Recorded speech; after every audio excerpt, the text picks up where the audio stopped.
Hola, les habla Felipe. El día de hoy hablaremos sobre el contrato de arriendo y más específicamente cómo recuperar nuestra propiedad arrendada en el caso que nos adeuden una o más rentas. Que un arrendatario no nos pague la renta de uno o más meses adeudado es una situación para la cual debemos estar preparados y saber qué hacer ante este u otro incumplimiento del contrato de arriendo.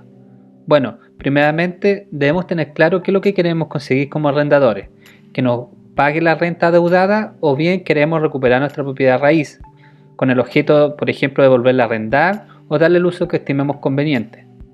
Hay que dejar claro que lograr que un arrendatario nos pague los meses adeudados es sumamente difícil, ya sea de forma judicial vía juicio de arrendamiento por no pago de renta o bien extrajudicialmente vía negociación. Por lo que en estos casos es siempre recomendable que se enfoquen en recuperar su propiedad, ya que de esta manera podrán optar en arrendarla, por ejemplo, o venderla, cosa que no pueden hacer mientras el inmueble se mantiene ocupado. Antes de llegar a tribunales, en lo posible, hay que buscar solución a estos conflictos a través de algún acuerdo, pero siempre de forma escriturada. En el caso de que estos intentos de acuerdo fracasen, el arrendador está facultado, debido al incumplimiento en el pago de una más renta, a dar aviso de que desea poner término anticipado al contrato. Este aviso es lo que se entiende por desahucio.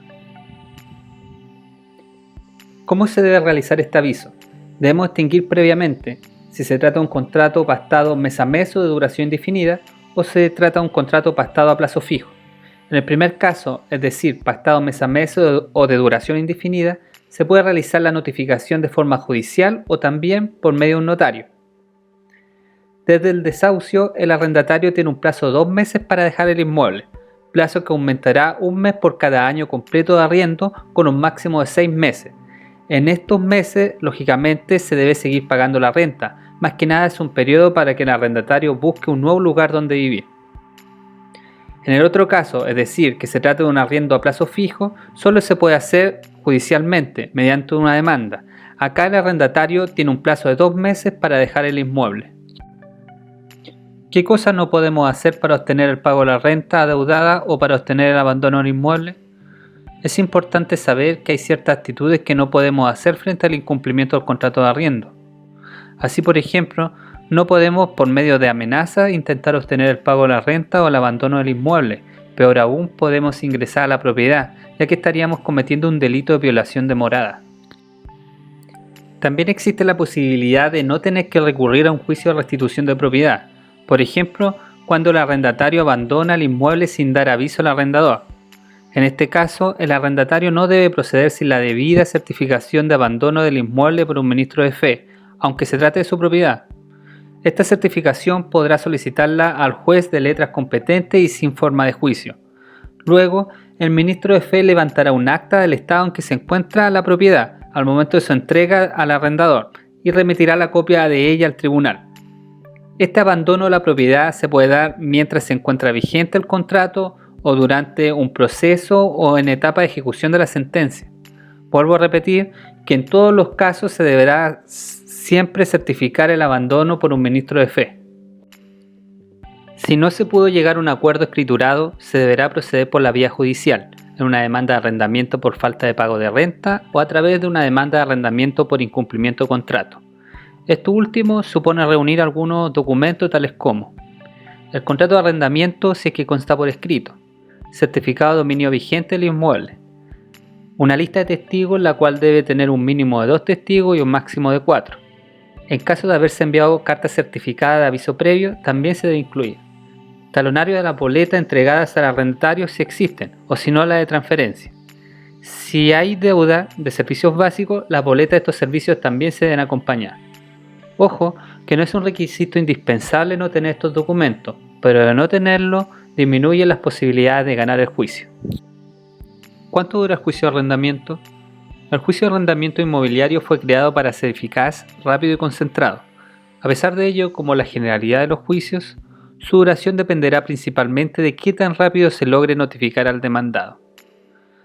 Para disminuir los plazos de notificación, la Ley 18.101 en su artículo 8 incorpora una presunción de que el domicilio del demandado es el correspondiente al del inmueble arrendado. Bueno, una vez que se ha dictado sentencia favorable al arrendador, viene la siguiente etapa, la de cumplimiento. En esta etapa se debe solicitar al tribunal la autorización para que por medio de un receptor judicial se inste a salir al arrendatario, siempre y cuando el arrendatario no se haya ido por su propia voluntad. Si existe negativa por parte del arrendatario para irse del inmueble, se puede solicitar el auxilio de Carabineros. Este trámite de expulsar al arrendatario lleva el nombre de lanzamiento. ¿Cuáles son algunos de los costos que comprende el juicio de arrendamiento? Tenemos la contratación de un abogado, la contratación de un receptor judicial que va a notificar la demanda, la toma de declaración de nuestros testigos. Durante la etapa de cumplimiento de la sentencia o lanzamiento, habrá que recurrir a un receptor para efectuar este trámite. En el caso de que se tenga que desalojar por la fuerza al arrendatario, será necesario contratar a un cerrajero para que fuerce las cerraduras del inmueble. En el caso de que tengamos una sentencia favorable, se puede introducir una demanda de cobro de rentas de arrendamiento. Derecho legal de retención. Consiste en garantizar el pago de ciertas obligaciones. Por ejemplo, si un arrendatario le deben uno o más meses de renta o le deben servicios básicos como agua, luz o teléfono, puede pedir junto con la presentación de la demanda de terminación de contrato el derecho legal de retención de los bienes muebles del arrendatario, siempre que se encuentren dentro de la propiedad arrendada.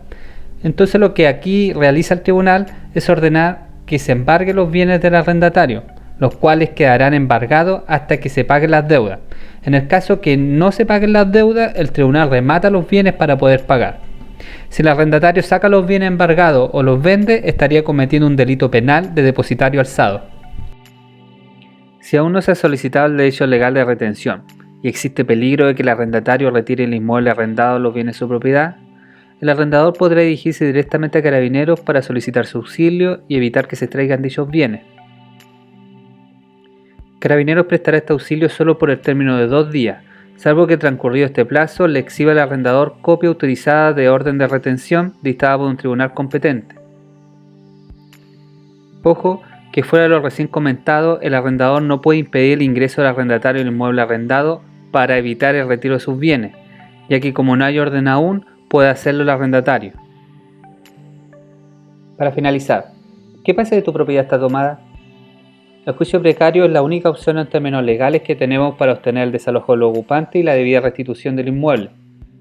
El juicio precario posee diferencias con el juicio de arrendamiento, por ejemplo, en cuanto a su reglamentación, ya que el juicio de arrendamiento se encuentra regulado por la Ley 18.101, en cambio el juicio precario está reglamentado en el Código de Procedimiento Civil. Otra diferencia que encontramos es en cuanto a su fundamento jurídico. El arrendamiento la mayoría de las veces se da por escrito, y las circunstancias del arrendamiento estarán en cierta forma claras. En cambio, en el juicio de precario se tendrán que probar las circunstancias, por ejemplo, la existencia de un contrato, el dominio de un inmueble, etc.